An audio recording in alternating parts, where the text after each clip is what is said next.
Hello and welcome to Ward Talk, CTN's look at the political scene in Ann Arbor. I'm your host, Bonnie Gabowitz.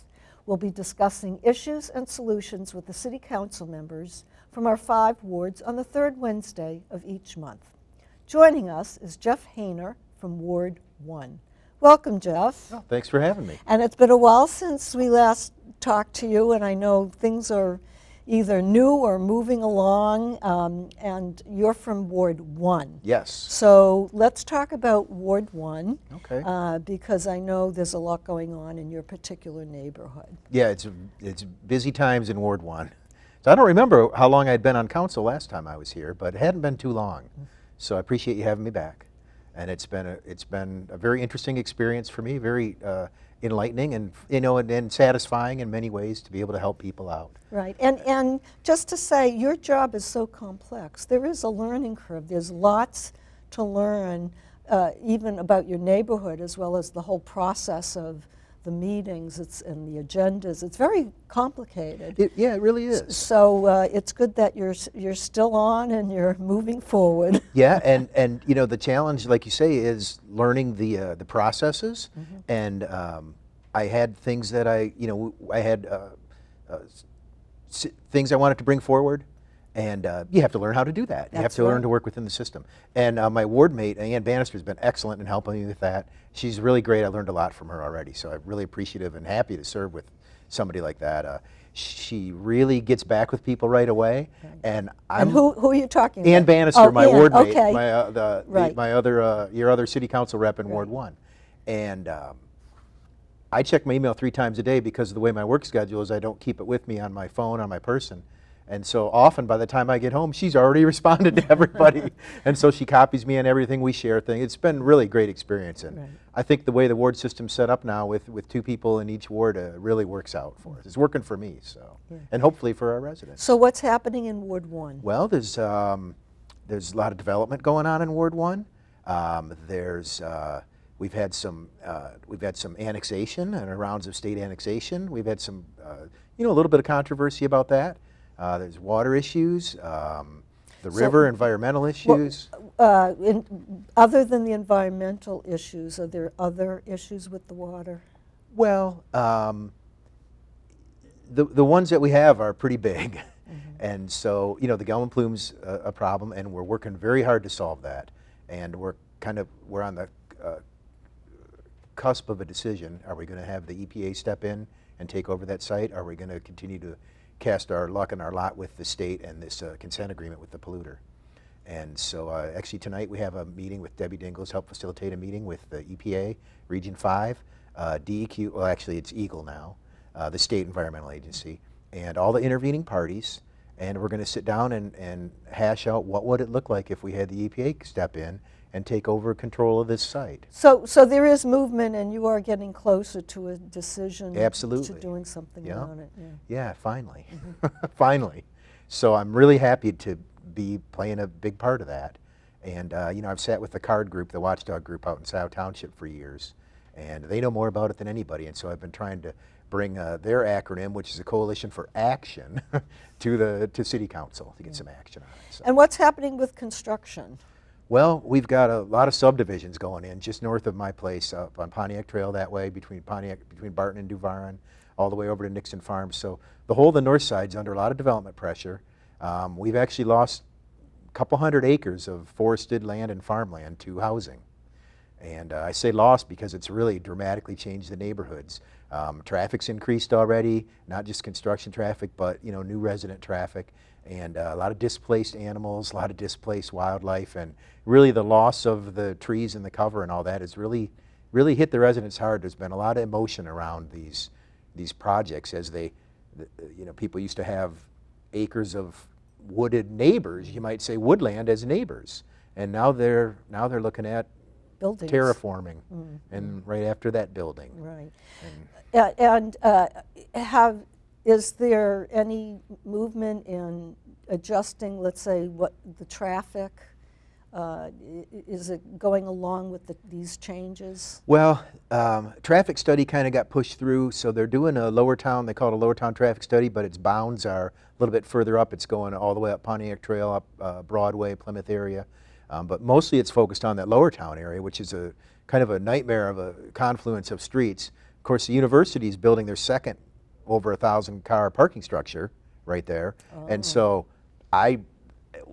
we had meetings with the consultants on this project, the engineering group that's doing the Lower Town traffic study, and they even shrug and say, what are we supposed to do? How can we help you? Because we're adding, we're going to add 4,000 residents in the next year and a half.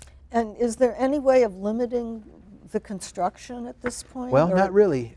based on the zoning laws, you just have to go along with what's in the code. Well, unfortunately, Lower Town and this new one that's kind of gone by the moniker of Trinitas, or they call the cottages at Barton Green, both of those were stretches of our land use and really were kind of vehemently opposed by the neighborhoods. But they were pushed through anyway, and one ended in a lawsuit which a majority of council, and myself and Ann not included, voted to settle, and the settlement ink hadn't dried the next day after our vote.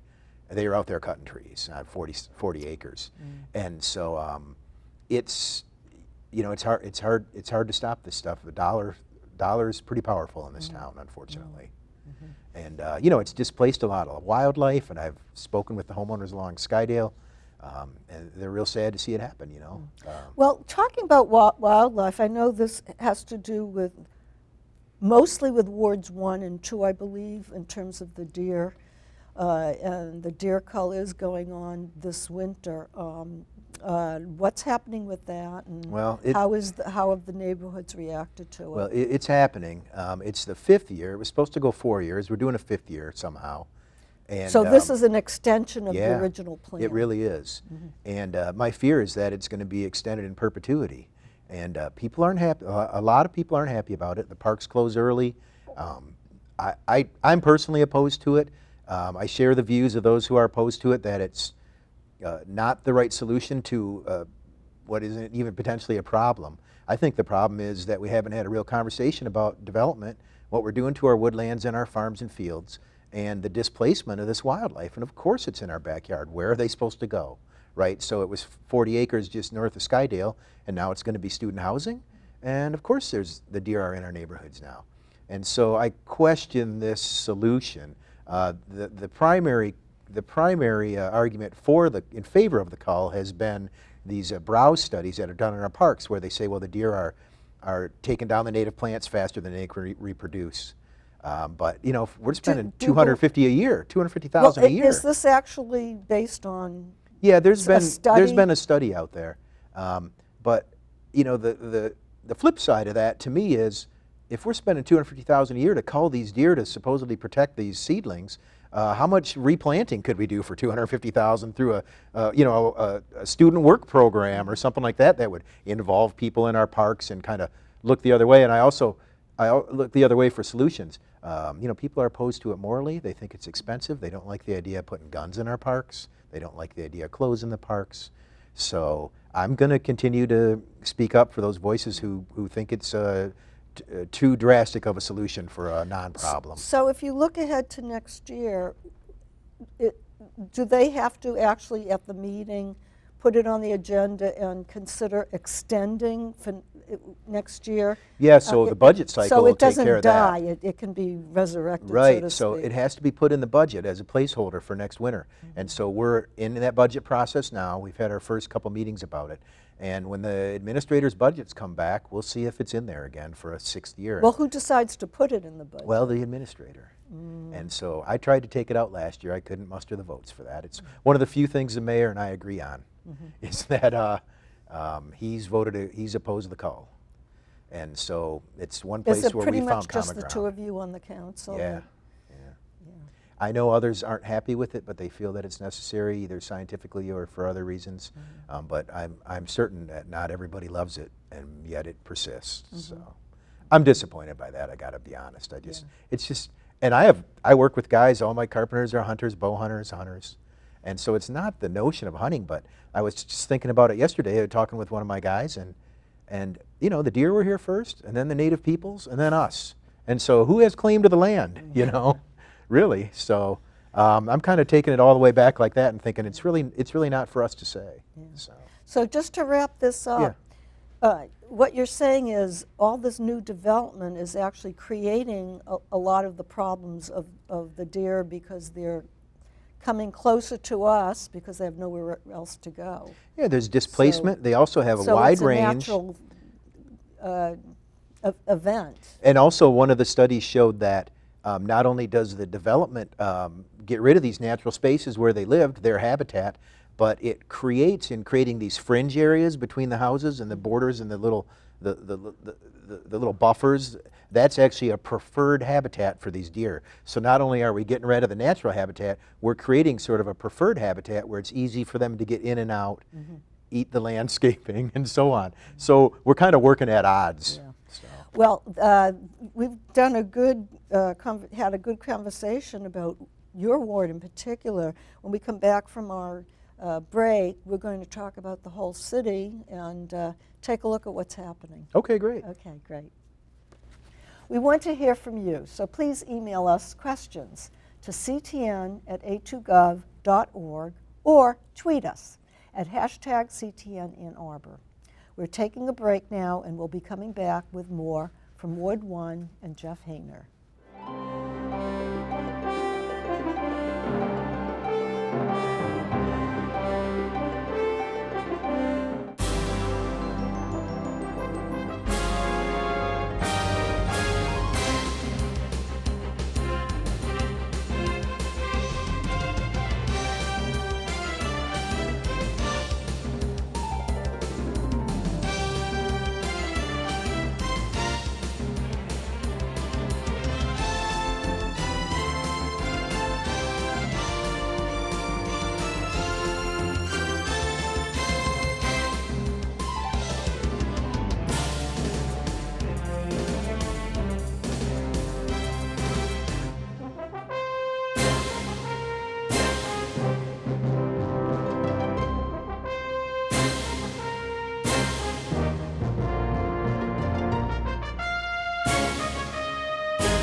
CTN Sports, bringing local sports to you.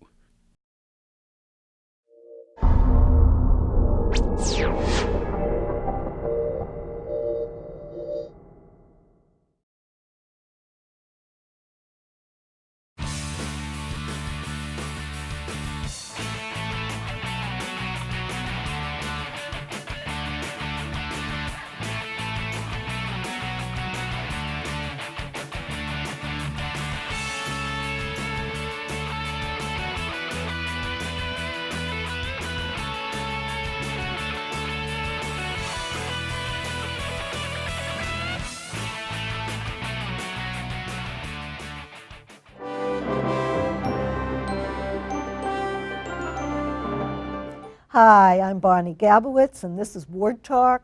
We're speaking with Jeff Hayner from Ward 1.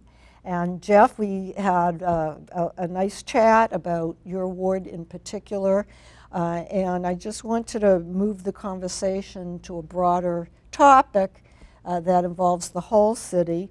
There was an article recently about annexation.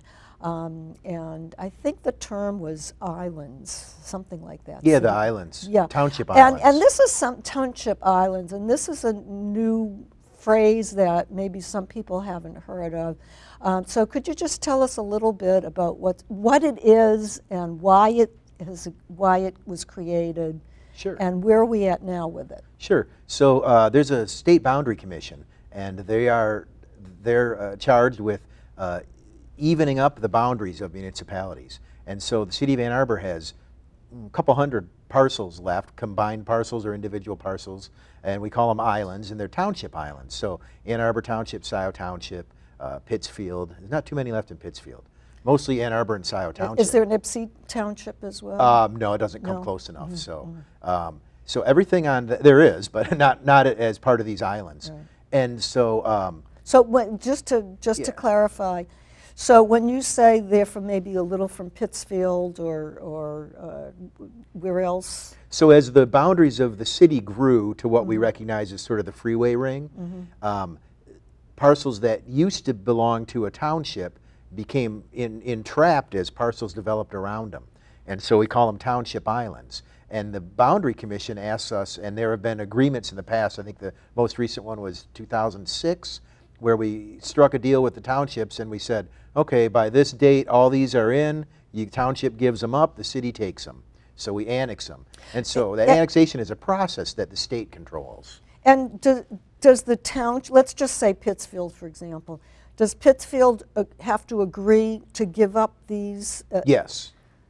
And they do, and there have been agreements negotiated in the past for this. But what happens is the homeowner, the owner of that parcel, is allowed to appeal the decision of annexation.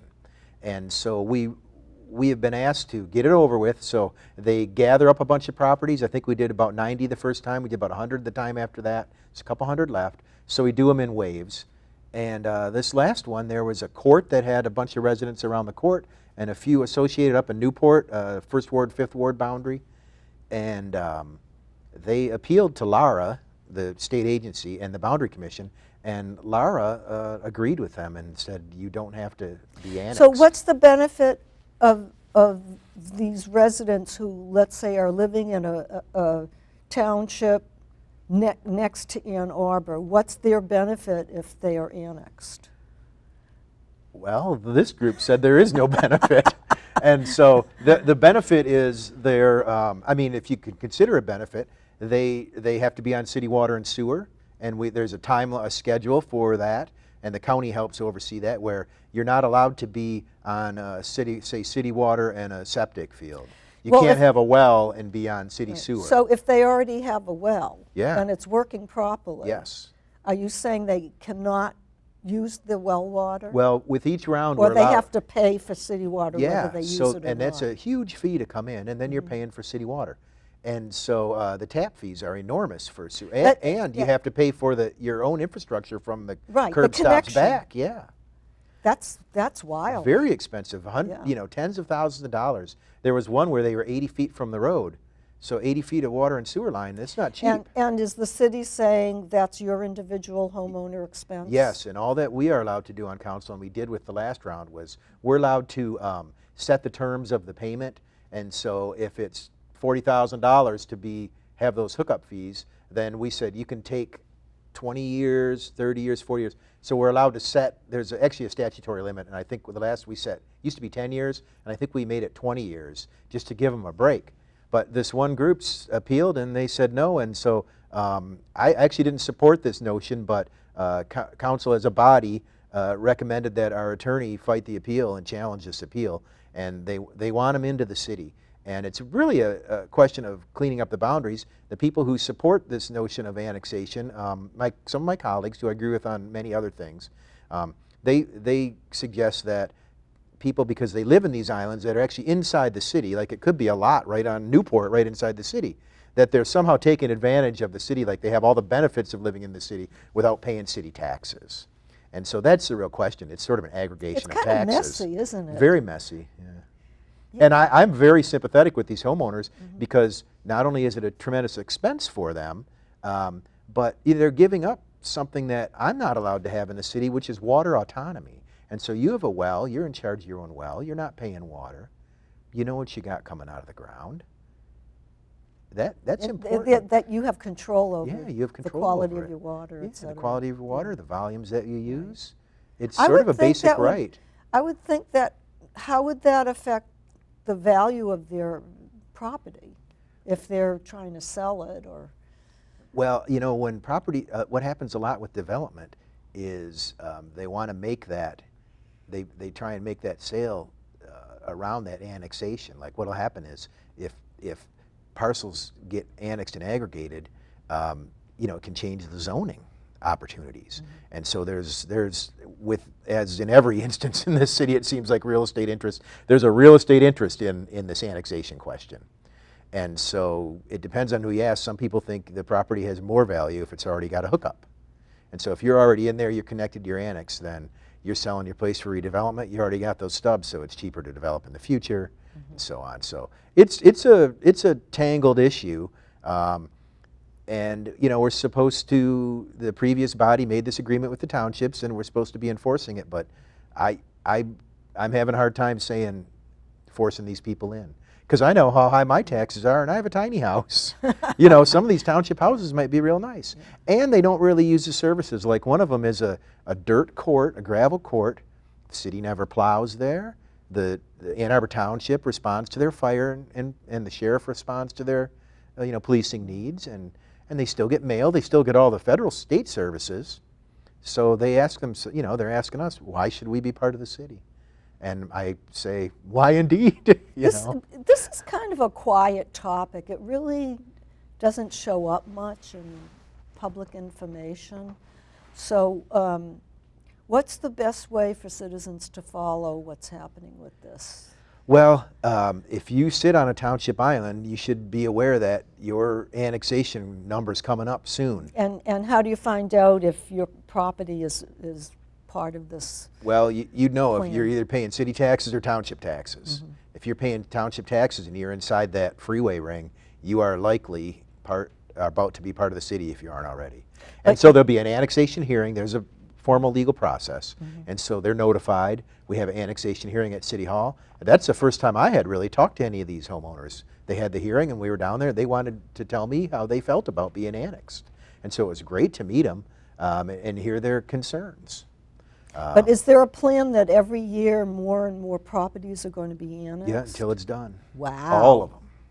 But like I say, there's only a couple hundred left. So there's a map on the city website. There's an annexation map, and it shows township parcels. Okay, so that's what they can do. They can go yeah. online and if you're see. not sure. Yeah, yeah. No, Most people are well aware of their tax bills. Well, speaking of money, let's just talk for the few minutes we have left about short-term rentals. Oh, yeah. And there's a lot of money involved in people buying houses and then turning it into the short-term rentals, and I know the city is just starting now to tackle that.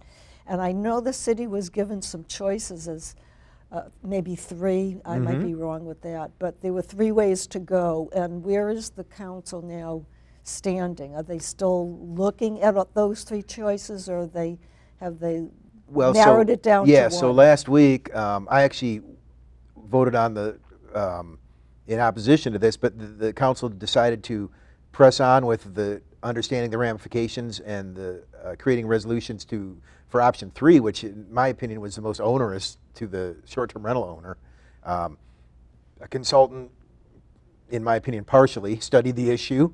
The real concern, I think where this came out of, was the real concern is non-owner occupied short-term rentals, like you said, Right. where real estate investment trusts, out-of-state money, foreign money, is coming in, buying a house, kicking out a long-term tenant, Right. an LTR, and turning it into short-term rental because it's more lucrative. Right. And what Jack Eaton said in the last show is that it's also taken a lot of these properties off the real estate market for people to buy homes and actually move in and be permanent residents. Sure, so a permanent resident or a long-term renter could be affected by this, but the calculation was about 1,400 units, and so we have some 60,000 units in the city, so it's less than 1%. If you count bedrooms, it's well less than 1%. So where are you going with this now? Well, they're looking at registration for anybody who wants to operate a short-term rental. They're looking at if you have especially complete banning of non-owner occupied short-term rentals in the city, and I'm sure that will get us in a lawsuit with Airbnb and other rental platforms. I'm not afraid of a lawsuit, but I'm not a fan of defending that because it's sort of a commerce issue. The majority of short-term rentals in the city are owner-occupied. As a city, we pushed ADUs on people, accessory dwelling units. That's essentially, it's set up to be a short-term rental, but we were encouraging long-term rental use of those. But the real question is, why are short-term rentals proliferating in the city? Is it because we're a tourist town? Are there not enough hotel rooms? Are there other solutions? You certainly have the reason of having more reasonable rates than hotel rooms, Sure. but we've had an expansion of hotels as well. Yeah, and there's about 1,200 hotel rooms in the pipeline right now, either in construction or in planning. So I think I wouldn't mind waiting to see if that hotel room, the influx of new rooms is going to kind of alleviate these problems. There were also concerns about party houses. So you're at a house and there'll be 9 cars parked on the lawn and they're drinking and they're, loud. But that's dwarfed by the type of continuous ongoing concerns we have with long-term rentals like student rentals. And so the police calls for service to short-term rentals are infinitesimal compared to long-term and rentals. in the minute we have left, are there also tax considerations? In other words, is the city losing income because you don't have something in place for? Well, if they're registered, if people have to register and pay some kind of fee, is that a loss of income for the city? well, we're not sure if we're going to have a the registration fees usually only cover the servicing of the fee and the paperwork, and the inspections fees cover the inspections. Non-owner occupied short-term rentals are operating as businesses, so they don't have their homeowner exemption, so they're already paying higher taxes. And so the argument from the folks who own the non-owner occupied houses are, we're paying the highest possible tax we can already. And also the platforms provide them with, you might say, the tenants and the hosts are self-policed through the platform. So if you have a complaint, you can go to Airbnb or whatever your rental platform is and look up the address, hey, what's with this party house? And they immediately notify the host and Airbnb. And so there's a little social credit system there's not built exactly around it. a free-for-all. It really isn't. Yeah, It really isn't. And so we'll see how it plays out. I just thought I thought we could have started with solution 1, which was only look into the non-owner occupied problem, because to be frank, a lot of these rent a room in your house, it's because people are trying to make ends meet in one of the most expensive cities in the state. Well, I'm Jeff, very sympathetic. this particular topic is definitely something we are going to continue to watch and talk about. And maybe there'll be a big change in your report next time I see you. Okay, great. Great. Thanks for having me. I love doing it. Okay. I love CTN. It's a great resource. Well, we love having you on. Thanks. And remember to join us for a new episode every 3rd Wednesday of the month. We want to hear from you, so please email us at ctn@a2gov.org. Attention, Ward Talk. You can also follow CTN and ask questions on Twitter at twitter.com/CTN in Arbor. We'll make sure to include your questions. For Ward Talk, I'm Bonnie Gabowitz. Until next month.